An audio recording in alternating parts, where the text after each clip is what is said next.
والذين معه أشداء على الكفار رحماء بينهم জায়গা মতো মুমিন নরম নরম, আবার জায়গা মতো মুমিন গরম গরম গরম, ঠিক না ভাইরা বন্ধুরা? এজন্য বলি মনে রাখবা, মনে রাখবা, আওয়াজ উঁচু দেওয়া চাই। চতুর্মুখী ষড়যন্ত্রের বেড়াজালে আবদ্ধ হয়ে গেছি রে বাবা, ভালো করে শুনো রে। আজকে আরবের জমিন নিয়েও ষড়যন্ত্র শুরু হয়েছে। যেই জমিনে আমার নবী, আপনার নবী শুয়ে আছেন, খানায় কাবা, জমজম, যেই জমিনে সাফা মারওয়া, যেই জমিনে মাকাম ইব্রাহিম, যেই জমিনে জিব্রাইলের আগমন, যেই জমিনে কোরআন নাজিল হয়েছে, এই জমিনটা মুসলমানের কলিজার টুকরা, ঠিক কিনা জোরে বলেন? জান দিব তবুও মক্কা মদিনার ক্ষতি হোক আমরা মানতে পারবো না। আওয়াজ আসতে হয়েছে, বুঝি না কিছু। জান যাবে তবুও মক্কা মদিনার ক্ষতি হোক, এটা আমরা চাই না, ঠিক কিনা? কারণ এই জমিনে আমার নবী, রহমতের নবী শুয়ে আছেন। আজকে আরবের জমিন নিয়ে ষড়যন্ত্র, আরবের জমিনে, যেই জমিনে আমার নবীর রক্ত ঝরেছে, আজও মক্কা মদিনার মাটি সাক্ষী হয়ে আছে কি পরিমাণ নির্যাতন, কি পরিমাণ রক্ত ওই জমিন পাইছে। বাইরে আজকে সেই জমিনে গানের আয়োজন হয়, সিনেমা হলের উদ্বোধন হয়, যাত্রার উদ্বোধন হয়, ইহুদিদের অনুষ্ঠান চালু হয়, দাওয়াত ও তাবলীগের কাজ বন্ধ করা হয়, জিকিরের আওয়াজ আস্তে করার আদেশ দেওয়া হয়, আজানের আওয়াজটা পর্যন্ত ছোট করে দেওয়ার ষড়যন্ত্র আরবের জমিনে চলছে রে গোলাম। এখানে বসে বসে তুমি আমি আর কি করতেছি? আমরা তুই খবরই রাখি না, আমাদেরকে তো বিশ্বকাপ খেলা দিয়া ভুলায় রাখছে। আওয়াজ দিয়ে বলো ঠিক না? ফিলিস্তিনের জমিনে প্রতিনিয়ত রক্ত ঝরে। গতকালও 6 জন মুসলিম যুবকের লাশ পড়েছে ফিলিস্তিনের জমিনে। ফিলিস্তিনের জমিনে মা কান্না করে আর বলতেছে, মা কান্দে আর বলতেছে, আমার ছেলেটা বের হয়েছিল বাবার জন্য ঔষধ নিয়ে আসবে।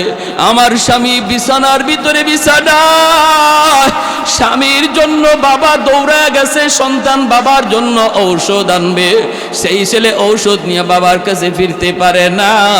ইহুদি হায়নার দল গুলি করে শহীদ করে দিয়েছে। আমরা আজকে বিশ্বকাপ নিয়ে মাতাল। যুবক তোমাকে পাগল বানায় রাখছে খেলাধুলার ভিতরে দিয়া, অন্যদিকে তোমার মুসলমান ভাইয়ের রক্ত জমিন লাল, তোমার মুসলমান ভাইয়ের কান্নার আওয়াজে আকাশ বাতাস বাড়ি হয়ে আসছে। শিশু বাচ্চাগুলির পর্যন্ত তারা শহীদ করে ফেলছে। আমার মা বোনেরা বোরকা পরে বের হয়, সেই বোরকা পরা নারীটারে গুলি করে হত্যা করে শহীদ করে। এজন্য বলি রে যুবক, আর তুমি এদের ষড়যন্ত্রের জালে তুমি থাইকো না, জাল থেকে তুমি বের হয়ে আসো।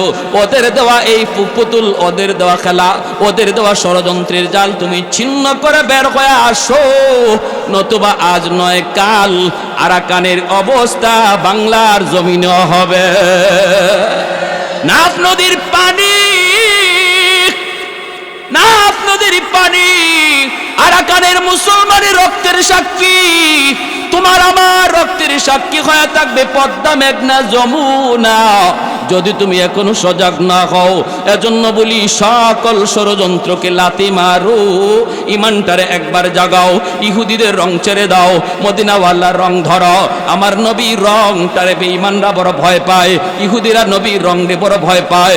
এই রংটা তুমি একবার শুধু ধরো, একবার ধরো, আল্লাহ আবারও তোমার দিকে মায়ার নজরে তাকাবে। আসমানি মদদ, আসমানি সাহায্য নেমে আসবে। দুশমন তোমার দিকে আগাবে, ময়দানে তুমি দাঁড়ায় থাকবা, হাত শুধু উঠাবা, তুমি অ্যাকশনে যাবেন আল্লাহ নিজে। পশ্চিমাদের চোখ পড়েছে কাবাগরের প্রান্তরে, ব্রিটিশ দালাল দল বেঁধেছে ধ্বংস করতে চায় কারে। পশ্চিমাদের চোখ পড়েছে কাবাগরের প্রান্তরে, ব্রিটিশ দালাল দল বেঁধেছে ধ্বংস করতে চায় কারে। আল্লাহ পাকের ঘর, তোর সাহস থাকলে ধর, ঠিক কিনা, ঠিক কিনা, ঠিক কিনা? আল্লাহ পাকের ঘর, তোর সাহস থাকলে ধর, দো জাহানের মালিক যিনি পবিত্র কাবা। ওই আরবের দিন বাঁচাতে সত্য ন্যায়ের মুক্তি চাই, মুহাম্মাদের বাহিনী আজ আসলে তোদের রক্ষা নাই। ওই আরবের দিন বাঁচাতে সত্য ন্যায়ের মুক্তি চাই, মুহাম্মাদের বাহিনী আজ আসলে তোদের রক্ষা নাই। মুহাম্মাদুর রাসূলুল্লাহর বাহিনী এই এলাকায় কারা কারা হাত তুলে আল্লাহকে দেখাও। আল্লাহু আকবার, আরো জোরে আল্লাহু আকবার। একটু দাঁড়াও, জেগে উঠো ওহে মুসলমান, আর কতদিন দিন ইসলামের সইবে অপমান। একটু দাঁড়াও, জেগে উঠো ওহে মুসলমান, আর কতদিন দিন ইসলামের সইবে অপমান। রক্ত দিয়ে পবিত্র ওই মক্কা মদিনা, সেই জমিনে সিনেমা হল চলতে পারে না। রক্ত দিয়ে পবিত্র ওই মক্কা মদিনা, সেই জমিনে সিনেমা হল চলতে পারে না। নূর মক্কার ইসলাম তার তাকলো কি আর দাম, বন্দিশালায় তাকে যদি কাবার ইমাম। ওই আরবের দিন বাঁচাতে সত্য ন্যায়ের মুক্তি চাই, মুহাম্মাদের বাহিনী আজ আসলে তোদের রক্ষা নাই। ওই আরবের দিন বাঁচাতে সত্য ন্যায়ের মুক্তি চাই, মুহাম্মাদের বাহিনী আজ আসলে তোদের রক্ষা নাই। পশ্চিমাদের চোখ পড়েছে কাবা গড়ের প্রান্তরে, ব্রিটিশ দালাল দল বেঁধেছে ধ্বংস করতে চায় কারে। পশ্চিমাদের চোখ পড়েছে কাবা গড়ের প্রান্তরে, ব্রিটিশ দালাল দল বেঁধেছে ধ্বংস করতে চায় কারে। আল্লাহ পাকের ঘর তোর সাহস থাকলে ধর, দো জাহানের মালিক যিনি পবিত্র কাবা। ওই আরবের দিন বাঁচাতে সত্য ন্যায়ের মুক্তি চাই, মুহাম্মাদের বাহিনী আজ আসলে তোদের রক্ষা নাই। মুহাম্মাদুর রাসূলুল্লাহর বাহিনী আসেনি, হাত উঠে বলো আসেনি।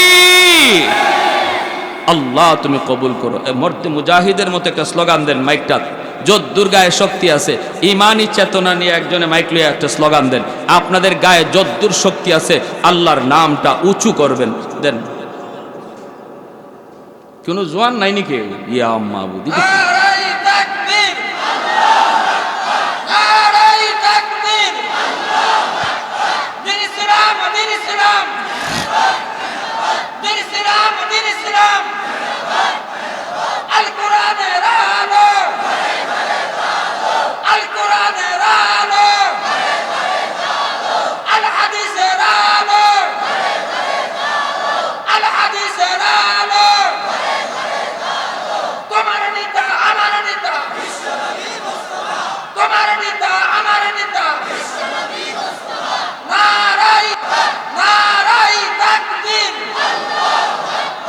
মাশাআল্লাহ মাশাআল্লাহ। সবাই সজাগ আছেন তো? কি এই সজাগ বলি নাই, দিলের সজাগ। সবাই দিলের সজাগ আছেন তো? উলামায়ে কেরাম যদি ময়দানে ডাক দেয়, ভালো করে ইয়াদ রাখবেন, এটা মেম্বার হওয়ার জন্য নয়। উলামায়ে কেরাম যদি আপনাদেরকে ময়দানে ডাক দেয়, সেটা চেয়ারম্যান হওয়ার জন্য নয়, এমপি মন্ত্রী মিনিস্টার হওয়ার জন্য নয়।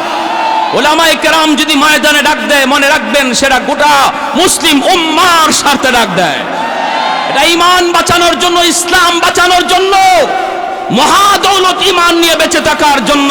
সেটা আপনার জন্য ডাক দেয়, আপনার জন্য ডাক দেয়। উলামায়ে কেরামের ডাক যদি কানে আসে, ময়দানে কারা কারা যাইতে রাজি হাত উঠে আল্লাহকে দেখান। আল্লাহ তুমি কবুল করো, জোরে বলি আমিন। প্যারে হাজিরিন,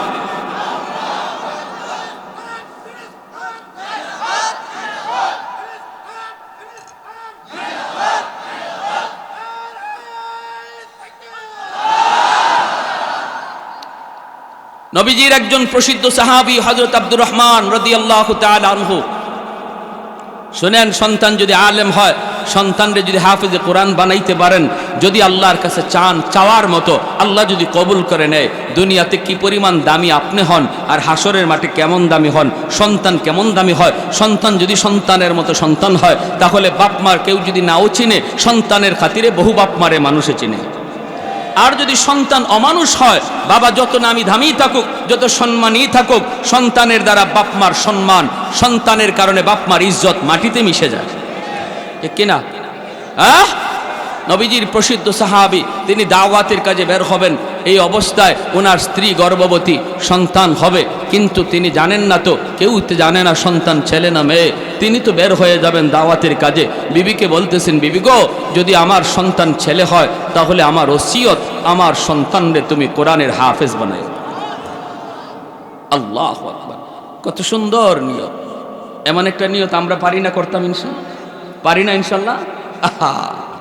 হাই আমার ভাইরা, বন্ধুরা, যুবক, আল্লাহর নবীর সাহাবী, তিনি দাওয়াতের কাজে বের হয়ে গেলেন। এই দিকে আল্লাহ পাক মঞ্জুর করেছেন ছেলে সন্তান, ছেলে সন্তান। মার কাছে এই সন্তান আস্তে আস্তে বড় হতে লাগলেন। মা বাবা হলো সন্তানের সর্বপ্রথম শিক্ষক, ঘর হলো সন্তানের সর্বপ্রথম বিদ্যালয়। ঘর থেকেই সন্তান যা কিছু দেখে তাই সবার আগে শিখে। বাবাকে যা দেখতে দেখে, যা করতে দেখে সন্তান তাই শিখে। মাকে যা করতে দেখে সন্তান তাই শিখে। এজন্য মনে রাখবেন, বাবার চেয়েও মায়ের গুরুত্ব অনেক বেশি। মার আমলটাকে সন্তানরা বেশি ফলো করে, বাবাকে কম পায়, মাকে বেশি পায়। পেটের মধ্যে যতদিন, গর্ভে ছিল যতদিন, ততদিন মায়ের সাথেই সন্তান। দুধ খাইল যতদিন, ততদিনও মায়ের সাথেই। এরপরে বাবা তো ঘরের বাহিনী কাজকর্মে লিপ্ত, বাবাকে বেশি পায় না, মাকে সন্তানরা বেশি টাইম পায়। এজন্য মার আমলটা সন্তানের উপরে বেশি আসর করে। মা যদি নামাজি হয়, সন্তান নামাজি হয়। মা যদি দিনদার হয়, সন্তান দিনদার হয়। মা সন্তান পেটে নিয়ে যদি বেশি বেশি টক খায়, সন্তান টক প্রিয় হয়। মা সন্তান পেটে নিয়ে যদি বেশি বেশি মিষ্টি খায়, সন্তান বড় হয়ে মিষ্টি প্রিয় হয়। মা সন্তান পেটে নিয়ে যদি বেশি বেশি ঘুমায়, সন্তান অলস হয়। সন্তান পেটে নিয়ে মা যদি বেশি বেশি গান বাজনা শুনে, সন্তান বড় হইয়া গানের হাফিজ হয়। পেটে সন্তান লইয়া মা যদি বেশি বেশি কোরআন তেলাওয়াত করে, রে আল্লাহর গোলাম, সন্তান বড় হইয়া কোরআনের হাফেজ হয়। পর্দার ভিতরে যদি মা চলে, সন্তান মেধাবী হয়। বেপর্দায় চলে, সন্তান গবি হয়। সন্তান মেধাবী হয় না, বোকা হয়, বোকা ব্রেন ডিলা হয়। এজন্য মনে রাখবা, আল্লাহর নবী রহমতের নবী বলেন, আলমার আতুরায়াতুন আলা বাইতি যাওজিহা ওয়া ওয়ালাদিহি। নবী বলেন, মার কাছ থেকে আল্লাহ পাক হিসাব নিবে, স্বামীর ঘরের হিসাব নিবে। সন্তানের হিসাবটাও মার কাছ থেকে আল্লাহ বেশি নিবে। বাবার চেয়ে মাকে আল্লাহ বেশি জিজ্ঞেস করবে। এজন্য মায়েরা আমার, খেয়াল করে শুনো, আব্দুর রহমান রাদিয়াল্লাহু তাআলা আনহু, তিনি তো চলে গেলেন দাওয়াতের কাজে গো। এইবার একজন মায়ের ভূমিকা তুমি একটু লক্ষ্য করে শুনো, আল্লাহর বান্দি। কেমন ছিলেন আব্দুর রহমান রাদিয়াল্লাহু তাআলা আনহুর স্ত্রী? কেমন ছিলেন একজন মা? সন্তানটার নাম রাখলেন রবিআতুর রায়। রবিয়া শব্দের অর্থ হলো বসন্তকালের বাতাস। এত সুন্দর একটা নাম রেখেছেন। সন্তান মাকে দেখে বড় হইতেছে। মক্তবে যাওয়ার বয়স, মাদ্রাসায় পড়ার বয়স যখন হলো, মা স্বামীর ওসিয়ত মতো নিয়ে গেলেন মদিনার মাদ্রাসায়, মসজিদে নববীর মাদ্রাসায় নিয়ে তিনি ভর্তি করলেন। নিয়ে বলতেছেন, ওস্তাদজি, আমার ছেলেটাকে আপনারা কোরআন শিখান, আমার ছেলেকে আপনারা হাফেজ বানান, আমার ছেলেটাকে একজন আলেম বানান। বাবার ওসিয়ত, বাবা দাওয়াতের কাজে চলে গেছে। কবে আসবে কেউ তা জানে না। জীবিত আসবে না ফিরত মৃত আসবে তাও জানি না। আদৌ আমার স্বামী আবার ফিরবি কিনা তাও জানি না গো। নবীর যুগের সাহাবায়ে কেরাম তারা দাওয়াতের কাজে বের হয়েছেন রে যুবক। বহু সাহাবী আর বাড়িতে ফিরেন নাই, সন্তানের কাছে আর ফিরেন নাই। যেখানে গেছেন সেখানেই কবর হয়ে গেছে। ১০০ লক্ষ সাহাবী বিদায় হজের ভাষণ, ১০০ লক্ষ সাহাবায়ে কেরামকে সামনে রেখে মায়ার নবী তিনি বিদায় হজের ভাষণ দিলেন। কিন্তু আজ মক্কা মদিনা তালাশ করে মাত্র 10,000 সাহাবীর কবর পাওয়া যায়। 1 লক্ষর উপরে সাহাবায়ে কেরামের কবর নিজের মাটিতে হয় নাই, নিজের গ্রামে হয় নাই, নিজের এলাকাতে হয় নাই, চলে গেছেন আফ্রিকা, সেখানেই দাওয়াতের কাজ করেছেন, সেখানেই কবর হয়ে গেছে। চলে গেছেন চীন, সেখানেই কবর হয়ে গেছে। ভাইরা বন্ধুরা, মা যখন সন্তানকে মাদ্রাসায় ভর্তি করলেন, কেমন মা, কেমন মা! সন্তান ও মা ভক্ত সন্তান, মা যা বলছেন শিশুকাল থেকে মায়ের তরবিয়তে বড় হয়েছেন। যেই সন্তান মা ভক্ত হয়, বাবা ভক্ত হয়, এই সন্তানের লেখাপড়ার ভিতরে আল্লাহ বরকত দিয়া দেয়। যেরকম সুবহানাল্লাহ। যেই সন্তান মা ভক্ত হয়, বাবা ভক্ত হয়, তার পরীক্ষার রেজাল্ট আল্লাহ ভালো করে দেয়। এরে যুবক, মার কথা অমান্য কইরো না, বাবার কথা অমান্য কইরো না রে। মা যদি কোনো কিছু নিষেধ করে, বাবা যদি নিষেধ করে, মনে রাখবা সেটা তোমার ভালোর জন্য করে। বাপ মা সন্তানের সর্বদা ভালো চায়, কখনো খারাপ চায় না।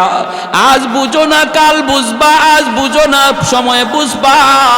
যেদিন তুমি বুঝবা ওই দিন আর কোনো কাজ হবে না, লাভ হবে না, শুধু চোখের পানি জড়াইবারে যুবক।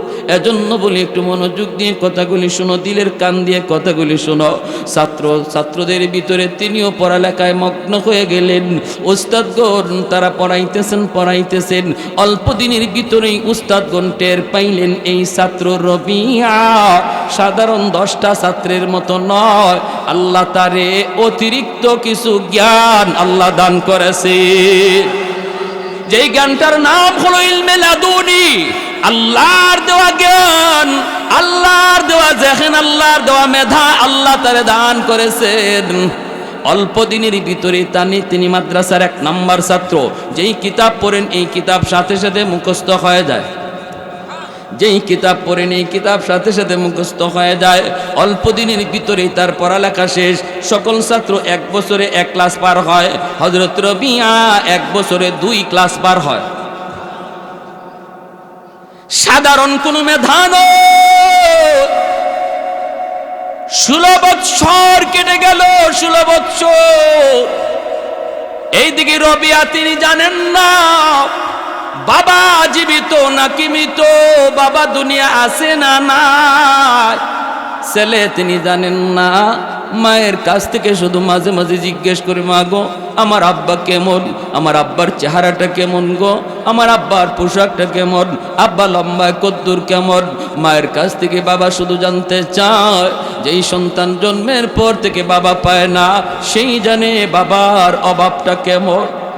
আমার নবী রহমতের নবী জন্মের পরেই তিনি বাবা পান নাই।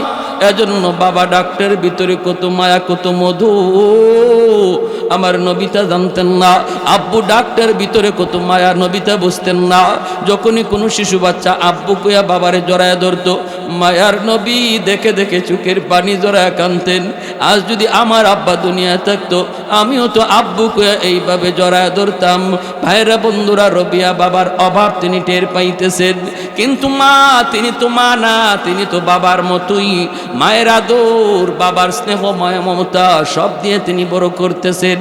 16 বৎসরের ভিতরে রবিয়া তিনি মাদ্রাসার সব পড়ালেখা শেষ কইরা এই মাদ্রাসারই হেড মুহাদ্দিস হয়ে গেলেন।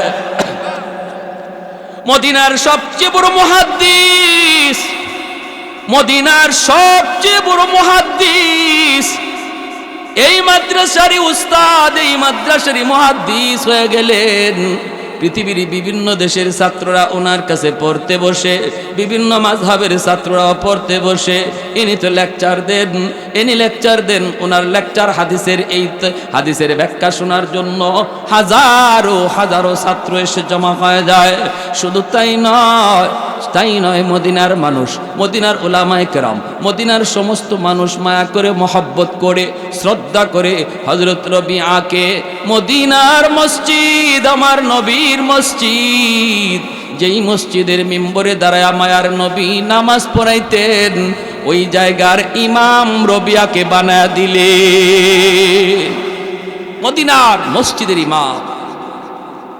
মার দিলটা কত খুশি হয়েছে, মার দিলটা কত খুশি হয়েছে একজন মা জানে গো। সন্তান যখন হাফেজে কোরআন হয়, একজন বাবা জানে সন্তান যখন মুফতি মুহাদ্দিস হয়, তখন বাবার দিল কি পরিমাণ খুশি হয়। এজন্য মা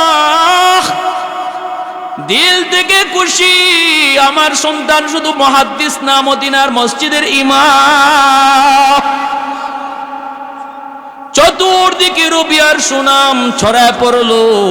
হাদিসের বহুত বড় একজন রাবি হযরত রবিয়াতুর রায়, হাদিসের বহুত বড় একজন রাবি হয়েছেন। অসংখ্য হাদিস তিনি নিজে বর্ণনা করেছেন। ইমাম বুখারী, ইমাম মুসলিম, ইমাম তিরমিজি, ইমাম আবু দাউদ সবাই তার riwayaতের হাদিস তারা এনেছেন। হযরত রবিয়াতুর রায়, হযরত রবিয়াতুর রায় তিনি এত বড় মুহাদ্দিস, 16টা বছর কেটে গেল। একদিন রবিয়া মাকে নিয়ে ঘরে দাঁড়ায় আছেন, ঘর থেকে বের হয়েছেন, মা সন্তানকে বিদায় দিবেন, বিদায় দিবেন, বিদায় দিবেন। রবিয়া তিনি চলে যাবেন, ক্লাসের টাইম হয়ে গেল, ঘরে আর কেউ নাই, মা আর ছেলে, আর তো ঘরে কেউ নাই। ক্লাসের টাইমে তিনি মদিনার ক্লাস করাইতে যান মসজিদে নববীতে। মা থাকেন তখন একা, মা বিদায় দিতেছে, বাবা রবিয়া যাও। বিদায় দেওয়ার মুহূর্তে হঠাৎ করে একজন বৃদ্ধ মানুষ আন্দরের ভিতরে ঢুকে গেল। সালাম নাই, কালাম নাই, অনুমতি নাই, কোনো কিছু না বইলা তিনি আন্দরের ভিতরে ঢুকে গেলেন। হযরত রবিয়া তিনি দূর থেকে তাকায় দেখে অবাক হয়ে গেলেন। ঘটনা কি? এমন কাজ তো 16 বছরের ভিতরে আমি কখনো দেখি নাই। আমার ঘরের ভিতরে, আমার ঘরের সীমানার ভিতরে, আমার পর্দার ভিতরে আজ পর্যন্ত কোনো মানুষ এইভাবে ঢুকে নাই। হায় রে, এই মানুষটাকে, বৃদ্ধ মানুষটা ঢুকে যাইতেছে। রবিয়া তারে বাধা দিচ্ছেন, বাবা তুমি কে গো, তুমি দাঁড়াও, সামনে আইসো না, আইসো না, মুসলমানের ঘরে এইভাবে ঢোকার কোনো অনুমতি নাই। অন্যের বাড়িতে ঢুকতে গেলে আমার আল্লাহ বলে সালাম দাও, সালামের জবাব পাইলে তুমি ঢুকবা, যদি জবাব তুমি না পাও তুমি ফিরত যাইবা। এটা হলো ইসলামের আদর্শ। রবিয়া ডাক দিয়ে বলেন, কে গো তুমি, বাবা দাঁড়াও, সামনে আইসো না, আইসো না, কারণ পাশেই মা দাঁড়ায় আছে। মা তো জীবনে কোনোদিন বেগানা পুরুষের সামনে যায় নাই। রবিয়া তো তিনি দেখেছেন মা কি পরিমাণ পর্দা করে, কেমন পর্দা মাইনা মা চলে। আজকে মা পাশে দাঁড়ানো, হঠাৎ করে একজন পুরুষ বৃদ্ধ মানুষ ঢুকে গেল, অনুমতি নাই, কোনো ধরনের কথা নাই, বার্তা নাই। রবিয়া বা যত বাধা দেন, বৃদ্ধ মানুষটা বাধা মানতে রাজি না। উনি শুধু সামনের দিকেই আসতেছে, রবিয়া বাধা দেন, ইনি শুধু সামনে আসে, রবিয়া বাধা দেন, ইনি শুধু সামনে আসে। বলুন তো, এইভাবে কারো বাড়িতে ঢুকবার অনুমতি আসেনি? আরেকটু জোরে। নিজের ঘরে ঢুকবার আগেও সালাম দিতে হয়, তাহলে অন্যের বাড়িতে কথা না বইলা, অনুমতি না নিয়া কিভাবে ঢুকেন? ভাবি গো, ভাবি, ভাবি, ভাবি কইতে কইতে ঘরে ঢুকে একদম রান্নাঘরে গিয়ে হাজির। আবার 5 ওয়াক্ত নামাজও পড়ি, পর্দার ওয়াজও শুনি, সাফ সাফ হারাম। শরীয়তে ভাবির সাথে কথা বলা জায়েজ না? না জায়েজ। হালাল না হারাম? সবাই কয় না, বোঝা গেল রুগী আছে, অভাব নাই রুগী। আলহামুকাল মউত, মায়ার নবী বলেন দেবর বাবির জন্য মরণ, মরণ, যে জম জম। দেবরের সাথে বাবির দেখা করা হারাম, সাফ সাফ হারাম। যতজনে এই কাজ করতেছেন, বাবির কাছে যাইতেছেন, বাবির সাথে কথা বলতেছেন, প্রতিটা মুহূর্তে কবিরা গুনাহ লেখা হইতেছে, প্রতিটা মুহূর্তে কবিরা গুনাহ লেখা হইতেছে। আমরা বাহিরের মানুষের সাথে আলহামদুলিল্লাহ কিছু পর্দা করি, পর্দা বুঝিও। আমার মা বোনেরা অনেকে আছে ঘর থেকে বের হতে পর্দা বোরকা পরে আলহামদুলিল্লাহ বের হয়, কিন্তু ঘরের ভিতরে যে পর্দা আছে দেবরের সাথে, হ্যাঁ, এরকম ভাবে আবার চাস্তলি চাচা, চাস্তলি মামা, চাস্তলি দাদা, চাস্তলি নানা, এদের সবার সাথে পর্দা করা ফরজ। চাচাতো ভাইয়ের সাথে পর্দা করা ফরজ, মামাতো ভাইয়ের সাথে পর্দা করা ফরজ, হ্যাঁ, খালাতো ভাইয়ের সাথে পর্দা করা ফরজ। আর পুরুষের জন্য খালাতো বোন, মামাতো বোন, চাচাতো বোন, ফুফাতো বোন, সবার সাথে পর্দা করা ফরজ। কথা বলা হারাম, কথা বলা। খালি হুজুর দেখলে মাথায় কাপড় দেওয়ার নাম পর্দা নয়। পরপুরুষ যাই দেখবেন সাথে সাথে নিজের আড়াল করে নেওয়া, এর নাম পর্দা, এর নাম পর্দা। যে মানুষ নিজের ঘরে ঢুকার সময় সালাম দিয়ে ঢুকে, আল্লাহর নবীর হাদিস, এই ঘরে আল্লাহ রহমত এমনভাবে বর্ষণ করে প্রতিটা মানুষের দিলের ভিতরে মহব্বত বাড়ায় দেয়। স্বামী স্ত্রীর ভিতরে মহব্বত বেড়ে যায়, ভাই ভাই মহব্বত বেড়ে যায়, বাপ বেটায় মহব্বত বেড়ে যায়। স্বামী স্ত্রীর ভিতরে সম্পর্ক একটু ফাটল, বেশি বেশি সালামের আমল করো, দেখবা মহব্বত কুদরতিভাবে আল্লাহ বাড়ায় দিবে। ভাইয়ে ভাই একটু দূরত্ব, সালাম বেশি বেশি দাও। পানি পড়ার জন্য হুজুরের কাছে যাওয়া লাগবে না, তাবিজ পড়া আনতে যাওয়া লাগবে না, আমল করো সালামের, মহব্বত আল্লাহ বাড়ায় দিবে। কারণ মহব্বতটা থাকে কোথায়? দিলের ভিতরে। কোথায়? এই দিলটা কার হাতে? জোরে বলেন। নাকি নিজে কোনো কারিগরি করা যায় দিলের মধ্যে? মেডিসিন খায়া কোনো লাভ নাই, আল্লাহর হাতে। আর জিন ভূতের আসর থাকে না। যেই ঘরে পুরুষ মানুষ সালাম দিয়া ঢুকে, এই ঘরে জিন্দিগিতে জিন ভূতের কোনো আসর থাকবে না, কোনো খারাপ জিন্নাতের কোনো দুষ্টামি থাকবে না, যদি ঘরে সালাম দিয়ে ঢুকার আমল করি। করবো না ইনশাল্লাহ? ওয়াস্ত শুনবো, দুই একটা আমল তো নিয়ে যাওয়া দরকার, ঠিক কি না? মাইক দিয়ে আমি জানাই দিছি, আজকে ঘরে গিয়ে সালাম দিবেন, কোনো অসুবিধা হবে না, জবাব পাবেন। কারণ ঘরের মানুষে শুনছেনই না শুনছে না? হ্যাঁ, যদি মাইকে না বলতাম তাহলে সমস্যা হইতো। এক লোক এরকম বৃদ্ধ মানুষ, একদম শেষ বয়সে ওয়াজ শুনছে, ঘরে সালাম দিতে হয়। উনি কপালে যা আছে, আজকে ওয়াজ তো যেহেতু শুনলাম, ঘরে সালাম দিয়েই ঢুকবো। উনি গেছে, দাদা তো দাদি দরজা খুলবে, দরজার পাশে গিয়ে কয় আসসালামু আলাইকুম ওয়া রাহমাতুল্লাহ। যেই মাত্র দাদি দরজা খুইলে দিছে আর সালাম দিছে, উনি হাত উঠাইয়া সাথে সাথে দাদি দরজা আরো টাইট করে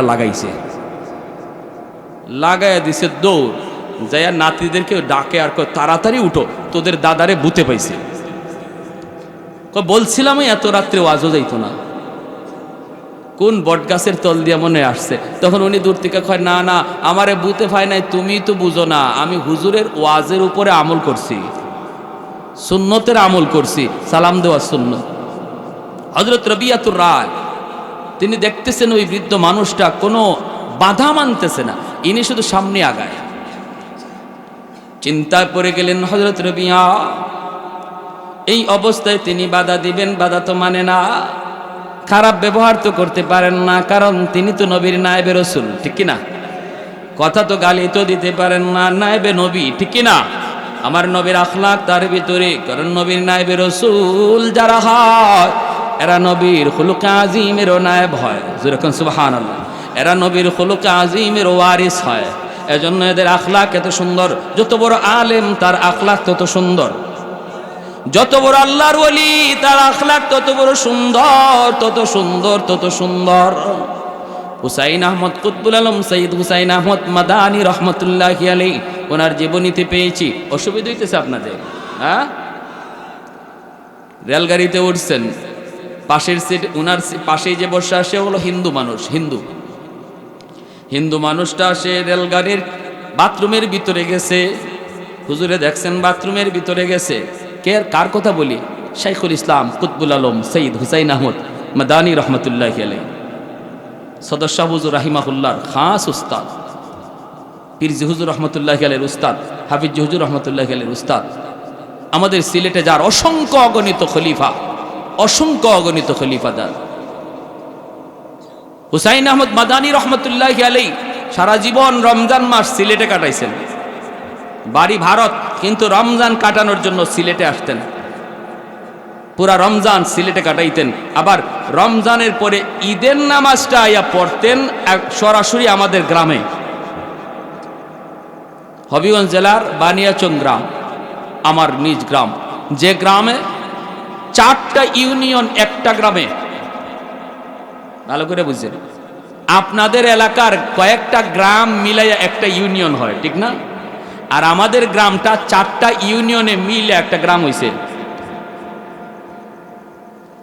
এজন্য পৃথিবীর শ্রেষ্ঠ গ্রাম, বৃহত্তম গ্রাম বানিয়াচং গ্রাম। দাওয়াত দিলাম আপনাদেরকে যাওয়ার জন্য, দেখতে যাবেন। আপনার সারাদিন লাগবে শুধু গ্রামের এই মাথার ওই মাথা খুঁজতে। যদি একজন মানুষের নাম জিজ্ঞেস করেন, কেউ বলতে পারবে না। আপনাকে বলতে হবে ঢাকা শহরের মতো কোন পাড়া, কোন মহল্লা, কোথায়, কোন মহল্লার বাড়ি, কোন পাড়ার লোক, কোন ইউনিয়নের লোক, এগুলা বললে পাওয়া যায়। সেই গ্রামে কুতবুল আলম সৈয়দ হুসাইন আহমদ মাদানী রহমতুল্লাহি আলাইহি ঈদের নামাজ পড়তেন। কি বুঝেন? ঈদের নামাজ মানুষ কাদের সাথে পড়ে? যাকে বেশি আপন ভাবে, ঠিক না? সবচেয়ে আপন কাছের মানুষ যাদেরকে মনে করে তাদের সাথে ঈদের নামাজ পড়ে। শাইখুল ইসলাম কুতবুল আলম সৈয়দ হুসাইন আহমদ মাদানী রহমতুল্লাহ আলাইহি ইনি ঈদের নামাজ পড়তেন। এজন্য আমাদের গ্রামে, শুধু আমাদের গ্রামেই ওনার খলিফা আছে, সাতজন খলিফা আমাদের গ্রামে, যারা কেউ এখন নাই, সবাই জান্নাতে চলে গেছে। তো হিন্দু লোকটা বাথরুমে গেল, উনি দেখলেন বাথরুম থেকে আবার বাথরুম না সেরেই সে চলে আসলো। মাদানী আলাইহি রহমা জিজ্ঞেস করতেছেন হিন্দিতে যে তুমি গেলা, চলে আসছো যে? কয় বাথরুম ভালো না, কে নষ্ট করে তো রাখছে, বাথরুম নষ্ট করে ফেলছে, এর জন্য রুচি হয়নি। সে শাইখুল ইসলাম কুতবুল আলম হুসাইন আহমদ মাদানী রহমতুল্লাহ 18 বৎসর যিনি হাদিস পড়াইছেন আমার নবীর রওজার পাশে বৈশা বৈশা, নবীরে শোনায়া নবীর হাদিস পড়াইছেন 18 বৎসর। এক হাদিস পড়াইতে যাইয়া হায়াতুন নবীর মাসালা আসলো, নবী কবরে জিন্দা না মুর্দা। ছাত্ররা বলতেছে হুজুর নবী কবরে জিন্দা, এটা আমাদের বুঝে পড়ে না, যুক্তিতে ধরে না। হুজুর আমরা তো বুঝলাম, আপনার কথায় বুঝলাম, হাদিসের ভাষায় বুঝলাম নবীরা কবরে জিন্দা, কিন্তু জিন্দা কেমনে, মরা মানুষ জিন্দা কেমনে আমাদের বুঝে আসে না। হুসাইন আহমদ মাদানী বলেন তোমাদের বুঝে আসে না, তোমাদের বুঝে আসে না, নবী কবরে জিন্দা বুঝে আসে না, তাহলে একটু তাকাও, একটু রওজার দিকে তাকাও। সমস্ত ছাত্ররা ঘুরে রওজার দিকে তাকাইছে, দেখে আল্লাহ সব কুদরতি পর্দা সরায়া নবী যে শুয়ে আছেন সব ছাত্ররে আল্লাহ দেখাইয়া দিছে। সুবহান, কত বড় বুজুর্গ ছিলেন, যার সালামের জবাব, যিনি যখন সালাম দিচ্ছেন আসসালামু আলাইকুম ইয়া জাদ্দি, দাদা আপনাকে আমার সালাম, নবীর বংশের লোক তো, নবী যে সালাম দিচ্ছেন ইয়া ওয়ালাদি কইয়া সমস্ত উপস্থিত মানুষ শুনছে। আল্লাহ নবীর সালামের উত্তর, তার সালামের উত্তর নবী যে দিচ্ছেন সবাই শুনছে। শেখ কুতবুল আলম সৈয়দ হুসাইন আহমদ মাদানী রহমতুল্লাহ আলাইহি ইনি ওই হিন্দু লোকটার এই কথা শোনার পর একটু সময় কাটাইছেন, এরপরে উনি বাথরুমে ঢুকছেন। ঢুকিয়া বাথরুমে ওনার ধরে নাই, বাথরুমে চাপ নাই, বাথরুমে ঢুকিয়া এই বাথরুম নিজে হাত দিয়া পানি ব্যবহার কইরা পরিষ্কার করছেন। বাথরুম পরিষ্কার কইরা তিনি বের হয়ে আসছেন, আয়েশা বলতেছেন ভাই আপ যাও, এখন যাও, আমি তো বাথরুম করে আসলাম। কই বাথরুমতে কোনো অসুবিধা নেই, বাথরুম ভালো পরিষ্কার, এখন যাও। পরে হিন্দু লোকটা যায় বাথরুম করে আসলো, গেহে একদম পায় পরিষ্কার স্বচ্ছ পরিচ্ছন্ন হয়ে গেছে। এরা হলেন আমার নবীর খুলুক আজিমের ওয়ারিস, আমার নবীর খুলুক আজিমের ওয়ারিস। কারণ আমার নবী ইহুদি পায়খানা করে বিছানা নষ্ট করে গেছিল, মায়ার নবীর ইহুদি মেহমান হিসেবে এসেছিল আমার নবীকে খুন করার জন্য, নবীকে হত্যা করার জন্য। সেই ইহুদি হত্যা তো করতে পারে নাই, আল্লাহ সাহায্য করেছেন। যাবার সময় তার পেট খারাপ হয়ে গেছিল, সে বাথরুম বিছানা নষ্ট করে ফেলেছে মায়ার নবীর, চলে গেছে, ইহুদি চলে গেছে। বেশ দূর যাওয়ার পর শেষ সাইতে ইহুদি চলে যায়, পালায়া ভাগতেছে, মোহাম্মদ যদি আয় আমারে পায় তাহলে হত্যা করে ফেলবে। হ্যাঁ আমি তো মারতে পারবো না, আমি তো মরে যাব। আমার দি বাথরুমে এমনভাবে আল্লাহ তারে অসুস্থ বানায় দিছে, হে বিছানায় আয় বসতে পারে না, খালি বাথরুমে যায় আর আয়, বাথরুমে যায় আর আয়। এই অবস্থায় শেষ পর্যন্ত শেষ রাতের দিকে তাড়াতাড়ি ভাগতেছে যে আমার হাতে ছুরি আছে, যদি মোহাম্মদ পায় তাহলে তো আমারে হত্যা করে ফেলবে। ইহুদি চলে গেছে। বেশ দূর যাওয়ার পর ইহুদি কয় হায় হায়, আমি তো ছুরি রেখে আসলাম আমার বালিশের তলে, ছুরিটা তো আনতে ভুলে গেলাম। তাহলে মোহাম্মদুর রাসূলুল্লাহ তিনি যখন আমার রুমে ঢুকবেন, ঢুকে দেখবেন আমি নাই, বিছানাটা তুললে বালিশটা তুললেই তো ছুরি পেয়ে যাবেন, তখন তো বুঝে ফেলবেন আমি তার হত্যা করতে এসেছিলাম রাতের অন্ধকারে, আমি আর কদ্দূর যাব, আমাকে ধরে ফেলবে। তাড়াতাড়ি করে ছুরিটা নিয়ে আসি। সে দৌড়ে আসছে, আবার আয়েশা দেখে আল্লাহর নবী তিনি সে ঘরে তার রুমে পৌঁছার আগে নবীজি শেষ সাথে মেহমানের কি অসুবিধা হয়েছে কিনা, মেহমান কোন অবস্থায় আছে এটা দেখার জন্য নবী ঘরে ঢুকে গেছেন। ঢুকে আল্লাহ নবী দেখেন পুরা বিছানা নষ্ট। ওই মায়ার নবী তার এই ময়লা নিজে পানি দিয়ে পরিষ্কার করতেছেন। এই দৃশ্য দেখার পর ইহুদি মায়ার নবীর হাত ধরে বলতেছে ইয়া রাসূলুল্লাহ, আমি আপনার মেহমান না গো নবী, আমি একটা খুনি, ভাড়াটিয়া খুনি। আবু লাহাবের স্ত্রী আমারে পাঠাইছে আপনাকে হত্যা করার জন্য টাকার বিনিময়ে। কিন্তু আজ আমি নিজের চোখে যে দৃশ্য দেখলাম, এটা সাধারণ কোনো মানুষের কাজ নয়। আপনি সাধারণ কোনো মানুষ নন, অবশ্যই আপনি আল্লাহর নবী। আমাকে এই মুহূর্তে কালেমা পড়ায় মুসলমান বানায়। ওয়া ইন্নাকা লাআলা খুলুকিন আযীম।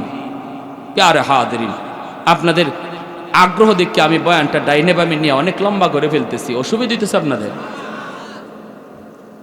না? তারপর আমি জানি আপনাদের এলাকায় 11টার উপরে ওয়াজ চলে না। বিভিন্ন জায়গায় ময়মনসিংহ এলাকায় গেলে আমাদেরকে বসায় রাত 1টায়।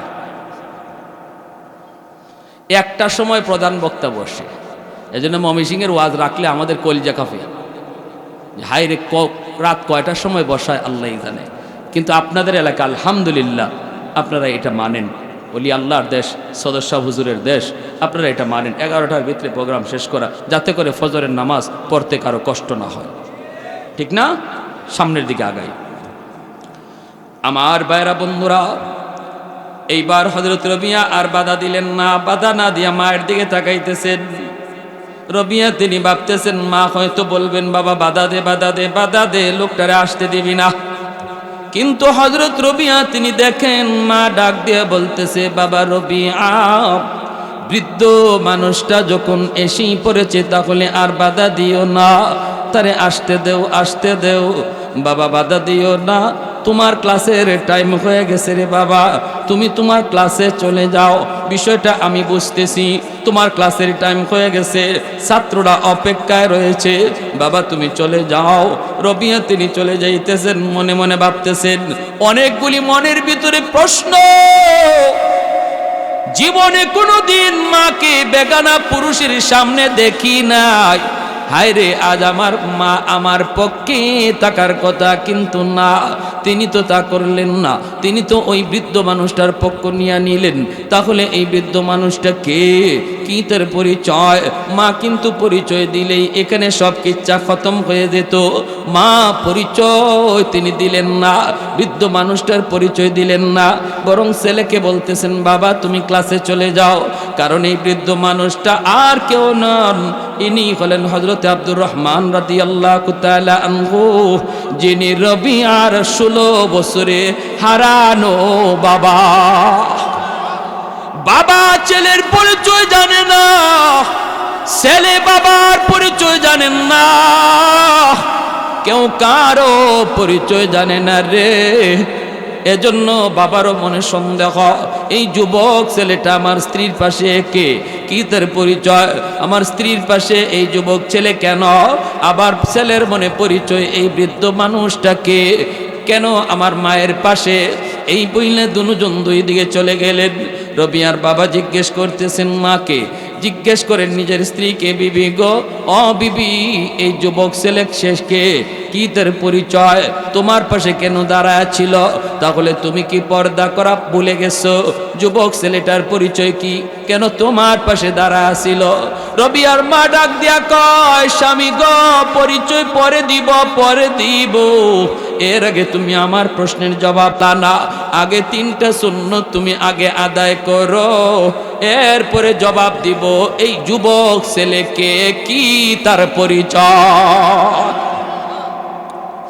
হযরত আব্দুর রহমান রাদিয়াল্লাহু তাআলা আনহু তিনি আর কথা বাড়ালেন না। তিনি বলতেছেন বিবি গো, তুমি ঠিক বলেছো, আমি তো 3টা সুন্নত তরক করে ফেলেছি, আমি যাইতেছি, এখনই আমি সংশোধন করে আসতেছি।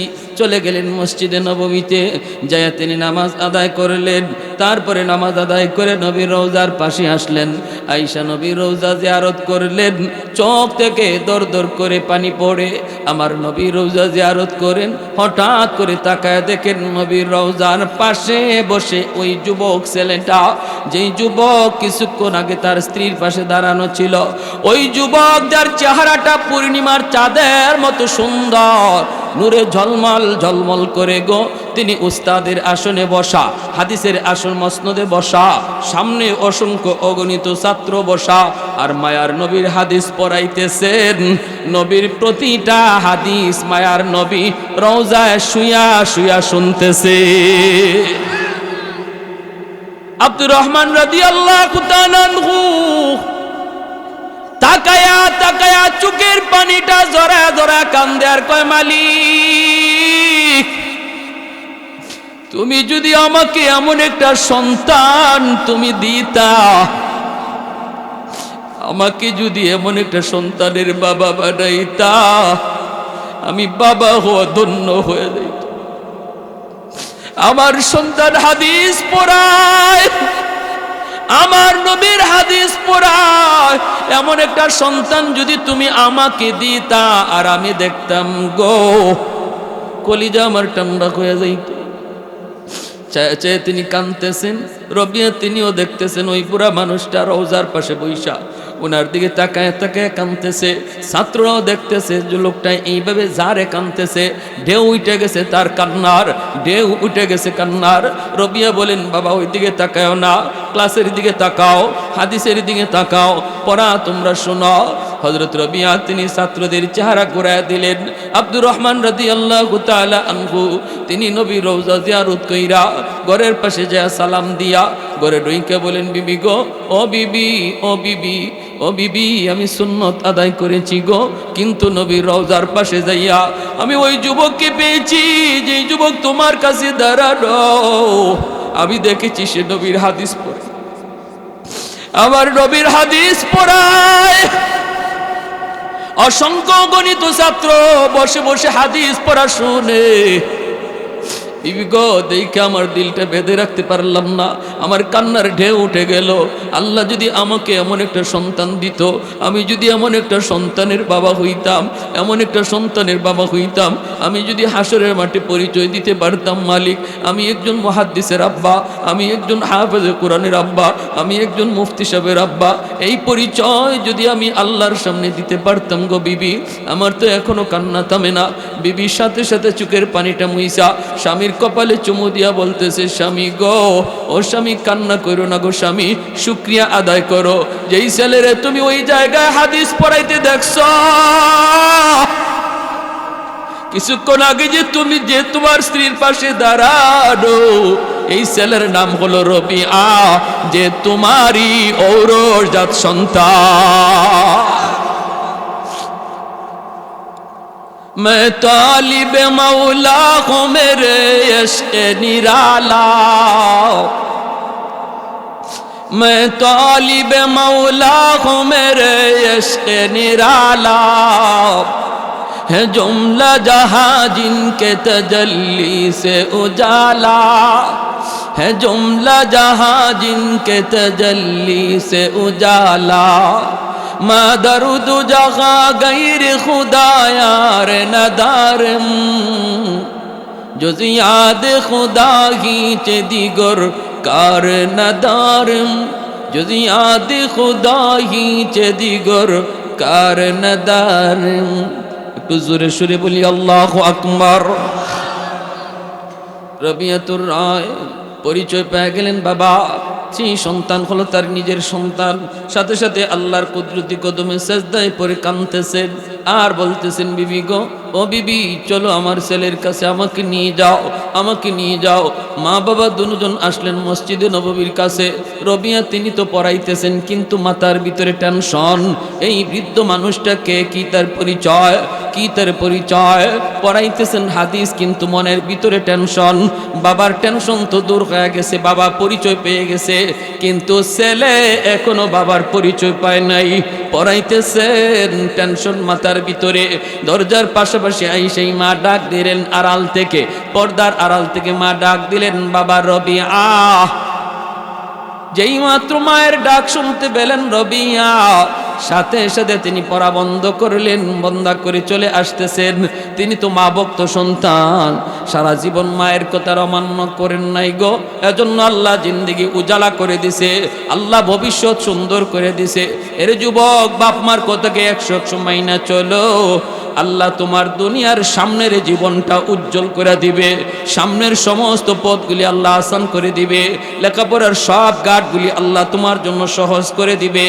তুমি ব্যবসা করো, ব্যবসায় উন্নতি চাও, বাপ মারে খুশি রাখো, চাকরি চাও, বাপ মারে খুশি রাখো।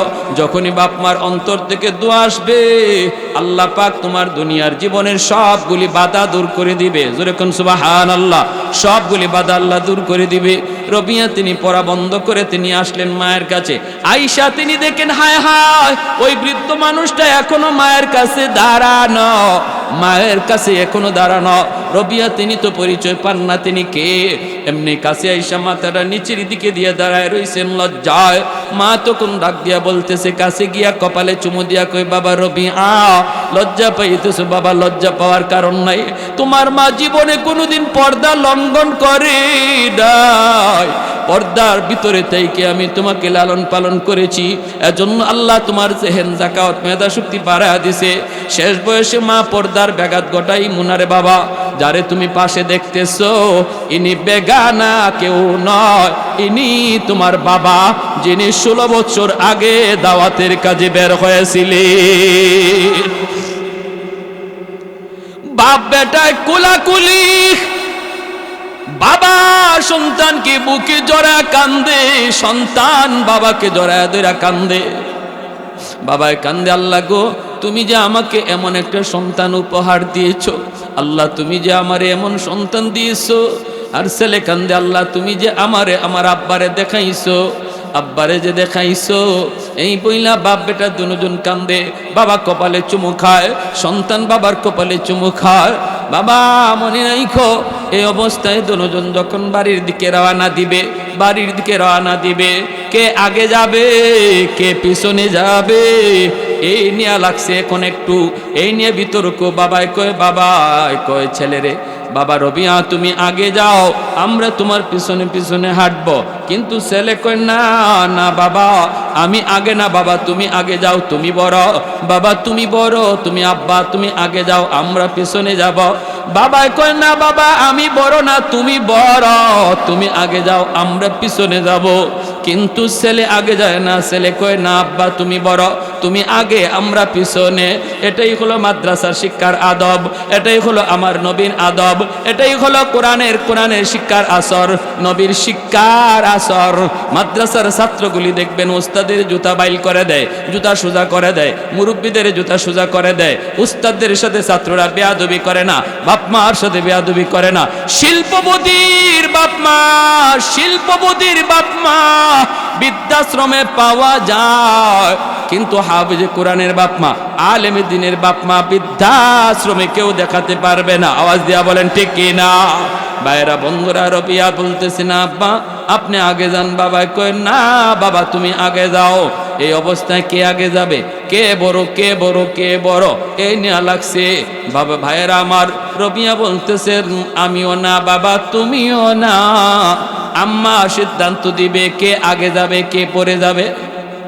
মা তুমি বলো গো মা, কে আগে যাবে কে আগে যাবে, কে বড়, মা তুমি ফয়সালা দাও, তোমার সিদ্ধান্তই ফাইনাল সিদ্ধান্ত। যেই মাত্র মার উপরে সিদ্ধান্ত দেওয়া হয়েছে, কেমন মা কেমন মা, মায় কয়, বাবারে যদি আমার সিদ্ধান্ত মেনে নাও, তাহলে আমার যুক্তিতে বলে তুমি বড়, বাবা তুমি আগে যাও, আমরা বাপ মা তোমার পিছনে পিছনে যাব। হযরত রবিয়া কয়, মা কেমন করে তুমি কোন যুক্তিতে এই সিদ্ধান্ত দিয়েছো, কোন যুক্তিতে আমি বড়? মা কই, বাবা রে দুনিয়াতে হলে তুমি বড়, আখিরাতেও তুমি বড়। দুনিয়াতেও তুমি বড়, তুমি মসজিদে নববীর ইমাম, তুমি যদি মসজিদে নববীর ইমামতি করো, বাবা যদি তোমার পিছনে নামাজে দাঁড়ায়, বাবা তোমার পিছনেই দাঁড়ায়। ছেলে যদি ইমাম হয়, বাবা মুক্তাদি হয়, ছেলে আগে থাকে বাবা পিছনে থাকে। দুনিয়াতেও আল্লাহ তোমাকে আগে বাড়ায় দিছে, তোমার বাবা পিছনে। হাসরের ময়দানও আল্লাহ পাক নবীর নায়েব বানায়া তোমাকে সামনে যাইতে বলবে, আর তখন তুমি বলবে, মালিক আমার আব্বা আম্মা ছাড়া আমি জান্নাতে যাইমু না, আমাদেরকে খুঁজা তোমার পিছনে জান্নাত দেওয়া হবে। আখিরাতেও তুমি আগে, দুনিয়াতেও তুমি আগে, এজন্য আজকেও তুমি আগেই যাও, আমরা পিছনে যাব, আমরা পিছনে যাব। কি শিক্ষা! কোন শিক্ষা? ওই মাদ্রাসা শিক্ষা, কোরআনের শিক্ষা, দ্বীনি শিক্ষা, যেখানে আমার নবীর আখলাক শেখানো হয়, যেখান থেকে সন্তান মানুষের সন্তান হয়, যেখান থেকে সন্তান আদর্শ সন্তান হয়। এজন্য আল্লাহ রাব্বুল আলামিন বলে, হাসরের মাঠে আমি আল্লাহ হাজারো কোটি মানুষের ভিতরে যারা আলেমের বাপমা, হাফেজে কোরআনের বাপমা, তাদেরকেই আল্লাহ খুঁজবেন আর মাথায় মুকুট পরাবেন। দৌউহু আহসানু মিন দৌইশ শামস, যার পাওয়ার সূর্যের চেয়েও বেশি হবে। আল্লাহ সবাইকে বুঝার এবং আমল করার তৌফিক দান করুন। যারা মাদ্রাসায় সন্তান দেওয়ার নিয়ত করছি, আল্লাহ নিয়তকে কবুল করো। আর যারা এখনও নিয়ত করতে পারি নাই, পোক্কা পাকা পুক্ত নিয়ত করার তৌফিক আল্লাহ সবাইকে দান করুন। সবাই বলে আমিন। এটা কি দোয়া? তো এবাদতের মগজ। আমরা দোয়া অল্প সময় হবে, দোয়াতে আমরা শরিক হয়ে যাই, দোয়ার মধ্যে আমরা শরিক হয়ে যাই।